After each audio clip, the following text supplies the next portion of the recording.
வணக்கம் மக்களே, இனிய பொங்கல் வாழ்த்துக்கள். இன்றைக்கு மாட்டு பொங்கல், நேற்று தைப்பொங்கல்.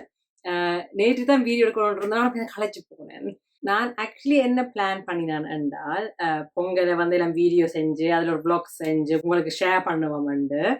ஆனால் பேருந்து நான் செய்யலை. நார்மலா ஒவ்வொரு வருஷம் பொங்குறாங்க, ஆனா இந்த வருஷம் வந்து எல்லாருக்கும் மேலாது விடுவாமண்டு விட்டுறாங்க. பேந்து நேற்று விடிய எழுமினா நான் யோசிச்சு பொங்குவோம் நியூ இயர் நியூ மீ என்று சொல்லிட்டு பேருந்து வீட்டே இருந்தது. அப்ப சர்க்கரை இருக்கையில நான் அப்ப சர்க்கரைக்கு பதிலாக டார்க் ப்ரௌன் சுகர் பாவிச்சேன். நான் பேருந்து சர்க்கரை பொங்கலும் செஞ்சு வடையும் சுட்டேன். உளுந்து வடை நல்லா வந்தது, நான் எதிர்பார்க்கல. எங்கட விட்ட வந்து நாங்கள் ஒவ்வொரு வருஷம் பொங்கல் கொண்டாடுறாங்க. விண்டர்ல குளிரா இருந்தாலும் வெளியில நோமலா கார்டனுக்குள்ள எங்க பின்னுக்கு பேக் கார்டன் இருக்குது. அது அப்படி கான்கிரீட் போட்டிருக்கு. ஸோ அந்த நேரத்தில் வந்து நம்ம கேஸ் அடுப்பு வச்சு அப்படி 3 கல் வச்சு இந்த ஒரு கேஸ் அடுப்பு அது 3 கல் வச்சு இல்லை அது முந்தி அது ஒருக்கா செஞ்சாங்க. நாங்கள் 3 கல் எல்லாம் வச்சு விறகெல்லாம் கொளுத்தி அப்பா எல்லாம் நின்று நாங்கள் பாபுக்கி பேரி அதெல்லாம் அதுக்குள்ள எல்லாம் போட்டு சார்கோல் எல்லாம் செஞ்சினாங்க. ஆனா போன வருஷம் வந்து நாங்கள் கேஸ் அடுப்பு வெளியில வச்சு செஞ்சினாங்க. இந்த வருஷம் அடுப்புல வச்சுதான் பொங்கினது. வெளியில வச்சு பொங்குறது வந்து ரியலிஸ்டிக் இல்ல. நாங்க என்ன செய்யறாங்கன்னா ஒரு சட்டி இல்லாட்டி பானையை வச்சுட்டு அதுக்குள்ள பால் விடுறாரு. நான் ஒரு ரெசிபி பார்த்தேன், அதை நான் உங்களுக்கு லிங்க்ல போட்டு விடுறேன். நார்மலா வந்து இப்போ ஒரு கப் பால்ண்டா ஒரு 5 கப் தண்ணியும் சேர்த்து அதை கொதிக்க வைக்கிறது. இது கொதிக்க வச்ச பிறகு பால் கொதிக்கும் தானே, ஸோ கொதிச்சு பொங்கி வந்து இந்த வழியை விட வரும். அடுப்புல செய்யறீங்கன்னா இது கஷ்டம். ஏன்னா பொங்கி வழிச்சு அடுப்பை கிளீன் பண்ணுறோம். ஆனால் இந்த லைக் பொங்கி வழியை விட்டுதான் அதை வீடியோ எடுத்துறேன், அதை நான் இதில் இன்சர்ட் பண்ணுவேன்.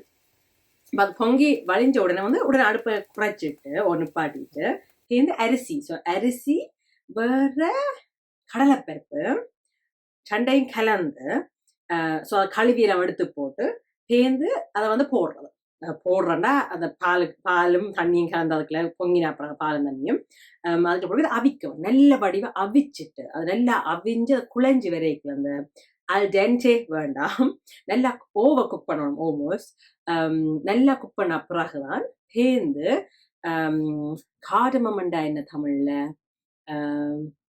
மை காட் ஏலக்காய் ஏலக்காய் நெய் வேற என்ன முந்திரி பருப்பு முந்திரி பருப்பு கேஷ்யூஸ்.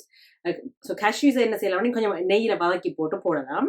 சில பேர் வந்து முந்திரி வத்தல் போடுறவ ரைசன்ஸ், நான் இன்றைக்கு போடையில இருந்தேன். வேற தேங்காய் பால் நோம்பா தேங்காய் பால் விட்டா நல்லா இருக்கும். தேங்காய் பால் எங்கள்ட்ட இருக்கையில நாங்கள் தேங்காய் பால் powder, so coconut milk powder இருந்தது. ஸோ அதையும் ஆட் பண்ணி வேற சர்க்கரை, ஸோ என்னோட சர்க்கரை இருக்கையில நான் அதை ப்ரிப்பேர் பண்ணாதபடியே விட்டு டார்க் ப்ரௌன் சுகர் இருந்தது. ஸோ டார்க் ப்ரௌன் சுகரும் அதே ஃப்ளேவர் தான் கிட்டத்தட்ட. அதுவும் போட்டு சேர்ந்து நல்லபடியாக மிக்ஸ் பண்ணி போட்டு ரெடி சாப்பிடும். பயங்கர ஈஸி. வேற அந்த எங்களுடைய ஆக்கள் நான் இதை ரீசர்ச் பண்ணல, ஆனால் நான் என்ன நினைக்கிறேன்னா எங்களுடைய ஆக்கள் வந்து முந்தி வந்து பொங்கைக்குள்ள வந்து இப்போ வெண்பொங்கலும் செய்யறது சும்மா அந்த செய்வழியா இருக்கும். ஸோ நல்லா பால் எல்லாம் மட்டும் செய்யறது. ஆனா இது வந்து இந்த சக்கரை பொங்கல் வந்து நல்ல டேஸ்ட், நல்ல இனிப்பு. நார்மலா வந்து நல்ல விஷயம்டா எங்களோட பண்பாடு என்னன்னா நாங்கள் வந்து இனிப்பு கொடுக்குறாங்க சந்தோஷப்படட்டும் அப்படின்னு. ஸோ அதனால வந்து இப்போ பொங்கல் எல்லாம் வந்து நம்ம வந்து எங்களுக்கு இப்போ வந்து தமிழுக்கு ஒரு புத்தாண்டு மாதிரி தானே, அப்போ வந்து இனிப்பு சாப்பிடணும். ஆனா இனிப்பு தனியை சாப்பிடலாம், சக்கரை பொங்கல் தனியை சாப்பிட்டா வயிற்று பிரட்டும். அதனால நான் வடை சுட்டணும். இந்த வடையை சுட்டு மை காட், அம்மா வந்து ஒரு எலக்ட்ரிக் அம்மிக்கல் ஆட்டுக்கல் மாதிரி வச்சிருக்கோம். அம்மியில ஆட்டுக்கல் நினைக்கிறேன். ஸோ இட்ஸ் லைக் ஒரு கிரைண்டர், ஸ்டோன் கிரைண்டர். ஊர்ல கையால் அப்படி செய்ய, இப்படி ஒரு வட்டமா இருக்கும், சேர்ந்து நடுவில் ஒன்று இருக்கும், அதுக்குள்ள அந்த உளுந்த போடு இப்படி செய்ய கிரைண்ட் பண்ண. இது வந்து எலக்ட்ரிக் ஆட்டோமேட்டிக்காக அப்படி செய்யும். நீங்க ஸ்விட்ச் ஆன் பண்ணிட்டு ஒரு மணி நேரம் விட்டா ஏதாவது ஆட்டோமேட்டிக்காக வந்து வேலை செய்யும். லைக் அது கிரைண்ட் பண்ணி கொண்டு இருக்கும், நீங்க ஒரு மணி நேரம் பார்க்கலாம்.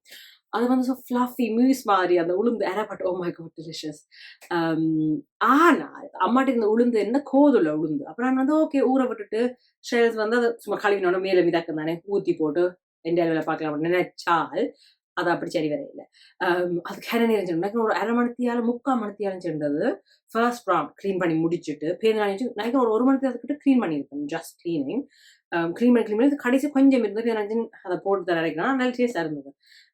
அந்த கோதுமை கொஞ்சம் போட்டு ஸோ உளுந்து வடைக்கு உளுந்து வடை ஃபர்ஸ்ட் நான் சுட்டுறேன் அந்த பிக்சர்ஸில் போட்டுருக்காங்க. இட் ஆக்சுவலி லுக்ஸ் டீசன்ட் என்ன உளுந்து வடைக்கு உளுந்து ஊற போட்டுட்டு அதை அரைச்சிட்டு இஞ்சி உப்பு மிளகு வெங்காயம் வேற பச்சை மிளகாய் எல்லாம் போட்டு நல்லபடியாக மிக்ஸ் பண்ணி போட்டு இருந்தாலும் அப்படி இந்த ரவுண்டாக செஞ்சுட்டு அது கொஞ்சம் வெட் பேட்டராக இருக்கும். ரவுண்டாக அப்படி செஞ்சுட்டு ஐம் டூயிங் திஸ். ஆனால் இப்படி ஆக்சுவலி செஞ்சேன். நான் try to get it to shape. பிறகு நடுவில் கையை அப்படி விட்டுட்டு ஆனால் அந்த நீங்கள் இப்படி பிக்கப் பண்ணலாம் என்ன அதை வெட்டனபடியா. ஸோ நீங்கள் அந்த ஓட்டையை போட்டபடி உங்களுக்கு எண்ணெய்களை போடணும். அதுதான் ட்ரிக்கி பார்ட். எந்த ஒவ்வொரு ஷேப்லையும் வந்தது. ஆனால் ஓரளவுக்கு வடை மாதிரி இருக்கு பார்க்க. ஏன் அவ்வளோ தான் இந்த வயிறு மட்டும் சாப்பிட்டுட்டு ஓமாய்க்கிறாங்க படைக்கணும் கடவுளை படைக்கிறது.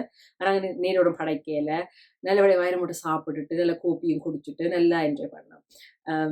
ஏன் அது கொஞ்சம் இந்த வருஷம் கொஞ்சம் அந்த கோவிட் ரெண்டபடி எல்லாருக்குமே வேலை வெட்டி அந்த பிஸி என்னபடி கொஞ்சம் இதாக இருந்தது. நோம்பலாவது விடிய காலத்தில் அம்மா வந்து சக்கரை பொங்கல் செய்வா, வெண் பொங்கல் செய்வா, சாம்பார் வைப்பா, அப்புறம் வடை எல்லாம் சேர்த்து பழங்கள் எல்லாத்தையும் சேர்த்து வாழை இலையில போட்டு சாப்பிட நல்லா இருக்கும். இப்போ இந்த வருஷம் பொங்கல் வந்து ஷார்ட் அண்ட் ஸ்வீட்டாக செஞ்சு முடிச்சிட்டோம். ஆனால் நல்லபடியாக வயிறு முடிச்சு சாப்பிட்றாங்க. அந்த ரெசிபிஸ் எல்லாத்தையும் வந்து கீழே எழுதுறேன் காமெண்ட்ஸ் பாக்ஸுக்குள்ள. நீங்கள் அப்படி பொங்கல் கொண்டாடுறீங்க, நீங்கள் பொங்கல் கொண்டாடுறீங்களா? அப்படி கொண்டாடுறீங்கன்னா உங்களுக்கு சொல்லுங்க என்ன செஞ்சீங்களான்னு சொல்லுங்க. Okay, happy Pongal. இன்றைக்கு ஹாப்பி மாட்டு Pongal. So the next day அடுத்த நாள் நேற்று பொங்கல் கடவுளுக்கு சூரியனுக்கு வந்து நன்றி செலுத்துறாரு. இன்றைக்கு மாட்டு பொங்கல். ஸோ மாடு கவ் வந்து வயல் உழுவுறதுக்கு ஹெல்ப் பண்றது, பால் தருது, அப்படி நிறைய விஷயங்களுக்காக வந்து கவ் மாட்டுக்கு வந்து நன்றி சொல்றதுக்கு இன்றைக்கு செலிப்ரேட். இன்றைக்கும் பொங்கின மாக்கள்.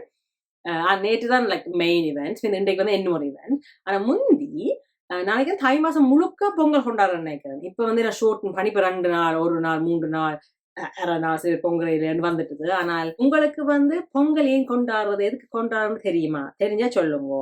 உங்களுக்கு தெரிய ஆசைப்படுறீங்களா எனக்கு சொல்லுங்க. நான் இன்னும் ஒரு வீடியோ செய்கிறேன். ஓகே, நன்றி, வணக்கம்.